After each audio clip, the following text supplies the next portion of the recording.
श्री स्वामी समर्थ। स्वागत आहे तुमचे माझ्या यूट्यूब चॅनलवरती। आजचा दिवस तुम्हाला खूप छान सुखाचा आनंदाचा जाऊ ही स्वामींच्या चरणी प्रार्थना करते आणि आज या नवीन व्हिडिओला सुरुवात करते। आषाढी एकादशीपासून प्रभू विष्णू निद्रासनात जातात। त्या दिवसापासून चातुर्मास हा सुरू होतो। चातुर्मास सुरू झाल्यानंतर पहिली अमावस्या येते, ती म्हणजे आषाढ अमावस्या। या आषाढी अमावस्येला दीप अमावस्या असंही म्हटलं जातं। यंदा दीप अमावस्या ही 4 ऑगस्टला म्हणजेच रविवारी साजरी केली जाणार आहे। यंदा श्रावण महिना हा 5 ऑगस्टला सुरू होणार आहे, त्यामुळे आदल्या दिवशीच म्हणजे 4 ऑगस्टला ही दीप अमावस्या मोठ्या उत्साहात साजरी केली जाणार आहे। या अमावस्येला दर्श अमावस्या तसेच काही ठिकाणी गटारी अमावस्या म्हणून सुद्धा ओळखली जाते। प्रत्येक महिन्यामध्ये अमावस्या ही तिथी येते आणि प्रत्येक अमावस्येचं महत्त्व हे देखील वेगवेगळं असतं। आषाढी अमावस्येच्या दिवशी दिव्यांची पूजा केली जाते। या दिवशी घरातील दिव्यांना दूध आणि पाण्याने स्वच्छ करून पाटावरती वस्त्र घालून त्यावर दिवे जे आहेत तर ते ठेवले जातात आणि त्यांची पूजा जी आहे तर ती केली जाते। या दिव्यांना दुर्वा, पिवळी फुले तसेच आघाडा जो आहे तर तो अर्पण केला जातो। गोडाचा नैवेद्य अर्पण केला जातो। यानंतर दिव्याला प्रार्थना केली जाते की हे दीपा, तू सर्वरूप अग्निरूप आहेस, तेजामध्ये तू उत्तम तेज आहेस, माझ्या पूजेचा तू स्वीकार कर आणि माझ्या सर्व इच्छा पूर्ण कर, अशी प्रार्थना जी आहे तर ती केली जाते। त्याचबरोबर अमावस्येच्या दिवशी काही प्रभावी उपायसुद्धा केले जातात। जीवनातील सर्व दुःख, संकट, अडचणी यांचं निवारण होण्यासाठी अमावस्येच्या दिवशी जे काही उपाय केले जातात त्या उपायांचा आपल्याला निश्चितच फळ प्राप्त होत असतं। आणि म्हणूनच आज या व्हिडिओमध्ये मी तुम्हाला एक अतिशय प्रभावी असा उपाय सांगणार आहे। आपल्याला या आषाढी अमावस्येच्या दिवशी कुत्र्याला एक वस्तू खाऊ घालायची आहे। ही वस्तू खाऊ घातल्याने आपल्या जीवनातील सर्व दुःख, कष्ट, संकट, अडचणी, पितृदोष हा नष्ट होऊन 7 पिढ्यांचा दारिद्र्य हे नष्ट होईल। आपल्या घराची, मुलांची, पतीची अगदी भरभरून प्रगती होईल। असा हा उपाय आज या व्हिडिओमध्ये मी तुमच्यासोबत शेअर करणार आहे, त्यामुळे तुम्ही हा व्हिडिओ स्किप न करता शेवटपर्यंत पाहत राहा। चॅनलवरती नवीन असाल तर सबस्क्राईब करा आणि असेच माहितीपूर्व नवनवीन व्हिडिओ पाहण्यासाठी बेल आयकॉनला प्रेस करा, म्हणजे जेव्हा कधी मी नवीन व्हिडिओ अपलोड करेल त्याचं नोटिफिकेशन सर्वात अगोदर तुम्हाला भेटेल आणि तुम्ही एक पण व्हिडिओ मिस करणार नाही। तर पहा, अमावस्येच्या दिवशी आपण साक्षात माता लक्ष्मीची पूजा करत असतो। तसेच या दिवशी आपल्या पितरांची सुद्धा आपल्याला सेवा जी आहे तर ती करायची असते। अमावस्येच्या दिवशी आपले पितृ हे कोणत्या ना कोणत्या रूपात आपल्या घरी येत असतात आणि अशा वेळी जर आपण काही प्रभावी उपाय केले तर नक्कीच आपले पितृ हे आपल्यावरती प्रसन्न होतात आणि आपल्याला सुखी संसाराचे आशीर्वाद ते देत असतात। जर आपल्या घरामध्ये पितृदोष असेल तर आपल्याला अनेक समस्यांना सामोरे जावं लागतं, जसे की घरामध्ये कष्टाचं प्रमाण हे खूप जास्त वाढतं।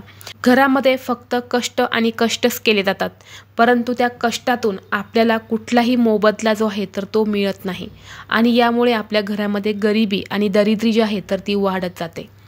तसेच पितृदोष हा घराला लागलेला असेल तर घरामध्ये सतत वाद विवाद, कलह, भांडणं होत असतात। आपल्या कुटुंबाची प्रगती होत नाही, मुलांची प्रगती होत नाही। पितृदोषाच्या प्रभावामुळे घरामध्ये शुभ कार्य जे आहेत तर ते देखील घडत नाहीत। कधी कधी आपल्या घरामध्ये लग्नाच्या वयाचे मुलं मुली असतात, प्रयत्न करूनही मुलांचा विवाह योग जो आहे तर तो देखील जुळून येत नाही। अनेक अडचणी आपल्या घरामध्ये यायला सुरुवात होते आणि म्हणूनच अमावस्येच्या दिवशी पितरांची सेवा करणं हे खूप महत्त्वाचं आहे। असं म्हटलं जातं की जर आपले पितृ आपल्यावरती नाराज असेल, पितृ आपल्यावरती प्रसन्न नसेल, अशावेळी आपण कितीही देवांची पूजा केली तरीही देवसुद्धा आपल्यावरती प्रसन्न होत नाही। आपल्या स्वामींच्या केंद्रामध्ये सुद्धा सांगितलं जातं की तुम्ही देवांच्या अगोदर तुमच्या पितरांची सेवा करा।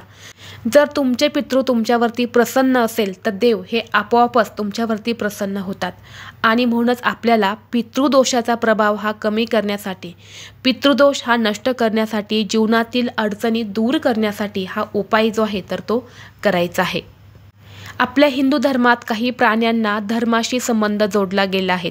कुत्रा हा देखील त्याचपैकी एक प्राणी आहेत आणि म्हणूनच या दिवशी आपल्याला कुत्र्याला ही जी वस्तू आहे तर ती खाऊ घालायची आहे। तर आपल्याला पितृशांतीसाठी हा उपाय जो आहे तर तो करायचा आहे। तर हा उपाय जो आहे तर तो घरातल्या कर्त्या पुरुषाने करायचा आहे। घरातला जो वडीलधारी व्यक्ती असतो तर त्या व्यक्तीने हा उपाय करायचा आहे। उपाय करण्यासाठी तुम्हाला एक चपाती जी आहे तर ती बनवायची आहे। यानंतरनं या चपातीमध्ये तुम्हाला एक छोटासा गुळाचा खडा जो आहे तर तो घालायचा आहे। यानंतरनं ही चपाती त्याचबरोबर तुम्हाला थोडासा भंडारा ज्याला आपण हळद म्हणतो तर थोडीशी हळद तुम्हाला एका वाटीमध्ये घ्यायची आहेत आणि तुमच्या घराजवळ आजूबाजूला किंवा तुमच्या घरीच जर काळ्या रंगाचं कुत्रं असेल तर तिथे तुम्हाला जायचं आहे। गेल्यानंतरनं सर्वप्रथम तुम्हाला हळदीचा टिळक हा त्या काळ्या कुत्र्याच्या मस्तकावरती लावायचा आहे आणि यानंतर तुम्हाला ही चपाती आणि गूळ जो आहे तर तो तुम्हाला त्या कुत्र्याला खाऊ घालायचा आहे। आपल्या शास्त्रामध्ये सांगितले आहे की जर तुम्ही अमावस्येच्या दिवशी काळ्या कुत्र्याला चपाती आणि गूळ हा खाऊ घातला तर तुमचे पितृ तुमच्यावरती प्रसन्न होतात। तुमच्या जीवनातील अनेक अडचणी ह्या दूर होऊन तुम्हाला पितृ सुखी संसाराचे आशीर्वाद हे देत असतात।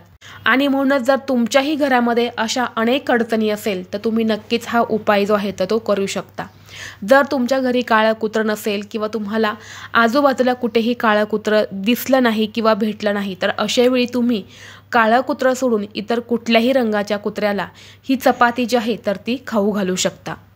त्याचबरोबर जर तुमच्या जीवनामध्ये अनेक शत्रू वाढलेले असेल, या शत्रूंची तुम्हाला वारंवार भीती वाटत असेल, शत्रूंमुळे तुमचं कोणतंही महत्त्वाचं काम पूर्ण होत नसेल, शत्रू हे तुमचे गुपित असेल किंवा शत्रूंची नावं तुम्हाला माहीत असेल किंवा तुमच्या कुटुंबामध्येच जे सदस्य आहेत ते एकमेकांचे शत्रू बनलेले असेल तर या शत्रूंचा नाश करण्यासाठी तुम्हाला काय करायचं आहे। योगायोगाने बघा आता ही अमावस्या रविवारी आलेली आहेत आणि हा उपायसुद्धा आपण रविवारीच करू शकतो। तर तुम्हाला काय करायचं आहे, थोडीशी हरभऱ्याची डाळ जी असते तर ती भिजवायची आहेत आणि त्यावरती थोडासा गूळ टाकायचा आहे आणि ही जी डाळ आहे तर ती तुम्हाला कुत्र्याला खाऊ घालायची आहे किंवा तुम्ही न भिजवताच फक्त चण्याची डाळच जर या कुत्र्याला खाऊ घातली तरीसुद्धा चालेल। असं केल्याने कोणताही शत्रू जो आहे तर तो फक्त 2 दिवसामध्ये नष्ट होतो। शत्रू स्वतःहून तुमची येऊन माफी मागेल इतका प्रभावी हा उपाय मानला जातो। म्हणून तुमच्याही जीवनामध्ये शत्रू असेल, शत्रूंची तुम्हाला भीती वाटत असेल तर हा उपाय नक्की तुम्ही या दीप अमावस्येच्या दिवशी करून पहा।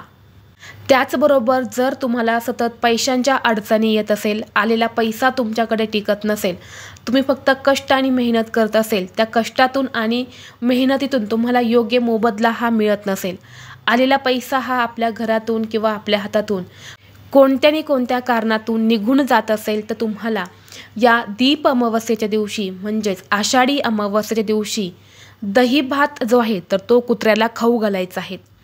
थोडंसं दही घ्यायचं आहे आणि थोडासा भात तुम्हाला शिजवायचा आहे आणि हा दही भात तुम्हाला कुत्र्याला खाऊ घालायचा आहे। हा पदार्थ कुत्र्यांना अतिशय प्रिय आहेत। असं केल्याने आपली आर्थिक समस्या जी आहे तर ती कमी होते, पैसे येण्याचे मार्ग हे मोकळे होतात, आपल्याकडे चहूबाजूने पैसा हा येऊ लागतो। आणि म्हणून तुम्हीही जर आर्थिक समस्येमध्ये असेल तर हा एक उपाय नक्की या दीप अमावस्येला करून पहा। व्हिडिओ तुम्हाला आवडला असेल तर लाईक करा, चॅनलवरती नवीन असाल तर सबस्क्राईब करा आणि हा व्हिडिओ आपल्या मित्रपरिवारासोबत शेअर करा।